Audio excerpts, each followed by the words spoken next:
नमस्कार मित्रों, मैं यदुनंदन गोस्वामी केपी नाड़ी कस्बल इंटरलिंक एस्ट्रोलॉजर जयपुर आपका हार्दिक स्वागत करता हूं। आज हम एक नए विषय पर चर्चा करेंगे।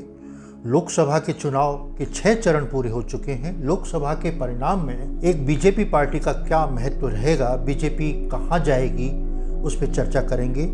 राजनीतिक चर्चा है।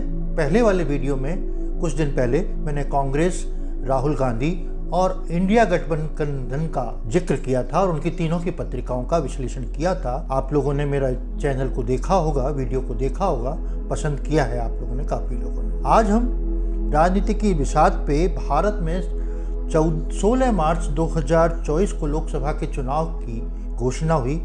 आचार संहिता लागू हो गई और 97 करोड़ मतदाता हिंदुस्तान में है जो नया प्रधानमंत्री चुनते हैं, नई लोकसभा चुनते हैं, लोकसभा के मेंबर्स चुनते हैं, लोकसभा के मेंबर्स प्रधानमंत्री चुनता है। पिछले 10 साल से प्रधानमंत्री के पद पर माननीय नरेंद्र जी मोदी विराजमान हैं और तीसरे टर्म के लिए आगे बढ़ रहे हैं। क्या वो तीसरा टर्म पूरा कर पाएंगे, ये एक कौतूहल का विषय है, क्योंकि साइलेंट मोड पर कुछ भी हो सकता है भारतीय राजनीति में। अटल बिहारी वाजपेयी को बहुत अच्छे काम करने पर भी इंडिया शाइनिंग के नाम पे हटा दिया गया और उन्हें दोबारा नहीं रखा गया। 10 साल तक मनमोहन सिंह को सत्ता पे रहने के बाद उन्हें हटा दिया। 10 साल तक नरसिम्हा राव ने शासन किया। बीजेपी का कब गठन हुआ, बीजेपी कब बनी? बीजेपी का गठन 6 अप्रैल 1980 को 11:45 में दिल्ली में गठन हुआ और बीजेपी की जो पत्रिका बनती है वो मिथुन लग्न की पत्रिका बनती है। भारत में मतदाताओं की 63 करोड़ करीब मतदाता देंगे। 6 चरण पूरे हो चुके हैं चुनाव के और इंडिया गठबंधन बना था। इंडिया गठबंधन ने जब गठन हुआ था तो सोचा था कि नरसिम्हा राव के साथ नीतीश कुमार भी उसके संयोजक थे और सोचा था कि नीतीश कुमार इसके संयोजक बनेंगे, साथ खड़ेंगे, आगे बढ़ेंगे। वो पलट गए और वो वापस बीजेपी में चले गए।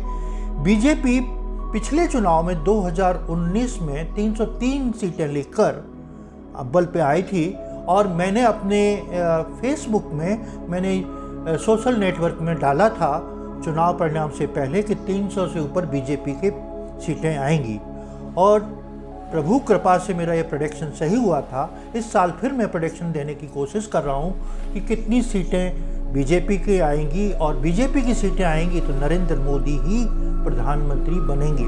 उसे ही प्रधानमंत्री कैंडिडेट घोषित किया है।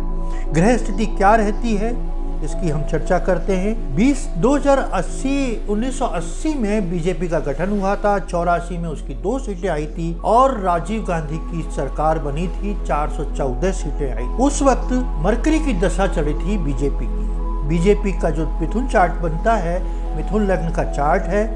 3rd हाउस में मंगल है, रेट्रोकेट है, जुपिटर है, सैटर्न है, राहु है। पाप ग्रह 3-3, 4-4 3rd हाउस में है। 3rd हाउस दुस्साहस का है और यहाँ जुपिटर का बैठना और साथ में राहु का बैठना धर्म के प्रति पार्टी का ज्यादा लोहा है। स्टार्टिंग में गठन हुआ, उसके बाद 92 में केतु की महादशा खत्म हुई। जब केतु की महादशा खत्म हुई तो बीजेपी ने झंडा फहराया, लाल कृष्ण आडवाणी ने रथ यात्रा निकाली और उसकी सफल हुई थी और इस रथ यात्रा का मेन किरदार निभाया था जो नरेंद्र मोदी ने उनके साथ रथ में सवार होकर निभाया था, लाल कृष्ण आडवाणी के।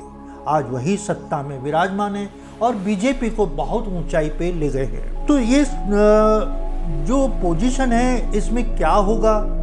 इंडिया गठबंधन टूट चुका है।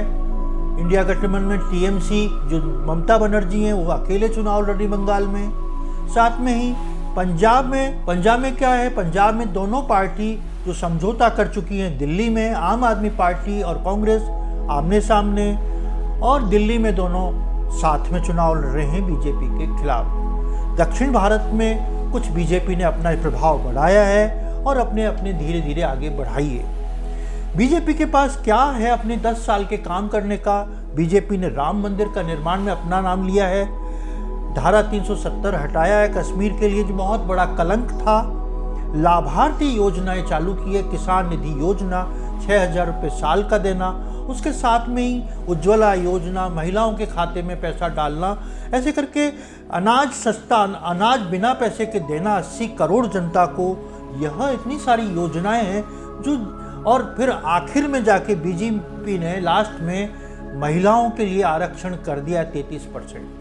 तो यह सारी राजनीति बीजेपी में, मोदी वापस सत्ता में आना चाहते हैं, बीजेपी वापस सत्ता में आना चाहती है। क्या बीजेपी वापस सत्ता में आ पाएगी?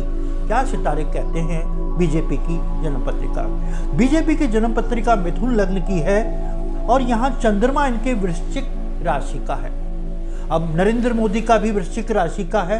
तो जिस पार्टी का राशि यानी चंद्र राशि, चंद्रमा वृश्चिक है, और वही व्यक्ति सत्ता में काबिज 10 साल से क्यों है, मुख्यमंत्री भी रहे 3 टेन्योर में, और लंबे समय तक 25 साल से सत्ता का भोग कर रहे हैं। तो ऐसा इस कारण है क्योंकि पार्टी का राशि और व्यक्ति का राशि दोनों ही एक ही है।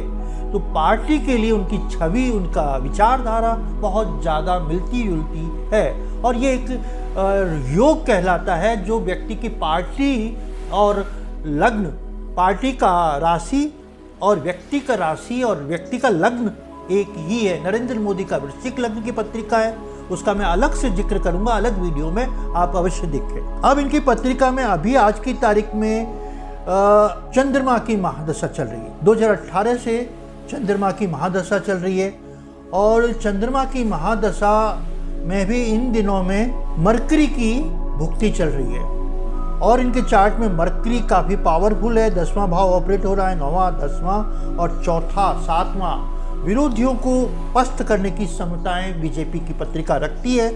क्योंकि किसी भी व्यक्ति या पार्टी की पत्रिका जब हम देखते हैं तो पाते हैं किसी भी पत्रिका में लग्न का प्रभाव मजबूत होना बहुत आवश्यक है। यहाँ मिथुन लग्न है और मिथुन की ही यानी बुध की ही भुक्ति चल रही है, चंद्रमा में भुक्ति। तो पार्टी का अभी बोलबाला बहुत ही अच्छी पोजीशन में होगा, क्योंकि कृष्णमूर्ति पद्धति में किसी भी पत्रिका में महादशा से ज़्यादा पावरफुल होता है भुक्ति। भुक्ति इज सुप्रीमो और सबलॉर्ड इज सुप्रीमो। अब इसका लग्न देखते हैं पत्रिका का, बीजेपी की पार्टी का लग्नेश है इसका बुध इसका राशि लॉर्ड है, नक्षत्र लॉर्ड सैटर्न है, और सब लॉर्ड जुपिटर है। तो जुपिटर सब लॉर्ड होना, सब लॉर्ड होना, ये दिखाता है कि जुपिटर धार्मिक क्रियाओं का प्लानेट है। तो इसका बेस इस पार्टी का धर्म होगा, और यह धर्म के प्रति बहुत ही ये पार्टी है, और इसका ये समय बहुत ही अच्छा चल रहा है क्योंकि इसका लग्नेश मरकरी है और मरकरी की ही भुक्ति चल रही है। तो हम कह सकते हैं कि बीजेपी की यह समय बहुत ही अनुकूल है, और बीजेपी अपने चरम आनंद में, चरम पोजीशन में, चरम ऊंचाई पे जाने की पोजीशन रखती है। और क्योंकि हम जब इच्छा पूर्ति भाव 11th हाउस को देखते हैं तो 11th हाउस मंगल का है, और यहाँ पे अभी बहुत सारे प्लानेट मंगल अपनी ही राशि में गोचर भी कर रहे हैं। तो यह गोचर और इसका भाग्य भाव में शनि का गोचर और मंगल का गोचर लग्न में 1 जून को आ जाएंगे मंगल मकर मेष राशि में। तो हम कह सकते हैं जब परिणाम 4 तारीख को आएगा तो बीजेपी निश्चित रूप से सत्ता में आने की स्थिति में दिखती है। बीजेपी की जन्म पत्रिका देखने से ज्ञात होता है कि बीजेपी सत्ता में आने के बहुत ही निकट है। इनकी बीजेपी पार्टी की पत्रिका में कोई ऐसा प्लानेट या ऐसी दशा या ऐसा गोचर तीनों ही प्रतिकूल नहीं है। कृष्णमूर्ति पद्धति में किसी भी प्लानेट को देखने के लिए उसका लग्न, उसका राशि लॉर्ड, नक्षत्र लॉर्ड, सब लॉर्ड और सब लॉर्ड, चारों को ही मिला के हम पत्रिका का विश्लेषण करते हैं। और विश्लेषण में पहला भाव लग्न का, तीसरा भाव प्रेजेंटेशन का, जो प्रेजेंटेशन में तीसरे भाव में इतने सारे 3 प्लानेट बैठे हुए हैं, और शनि यहाँ सूर्य की राशि में, सूर्य अपने आप में सत्ता में है, और केपी पद्धति की कुंडली में शनि अकेले हैं 3rd हाउस में। यह भी कहते हैं कि सत्ता में बहुत दिन तक भोग लेगा। तो बीजेपी की पत्रिका देखकर ऐसा नहीं लगता कि ये सत्ता से च्युत होगी और यह पार्टी से सत्ता से बाहर होगी। तो आपने अभी तक मेरे चैनल को सब्सक्राइब नहीं किया है तो प्लीज़ मेरे चैनल को सब्सक्राइब करें, लाइक करें। नमस्कार।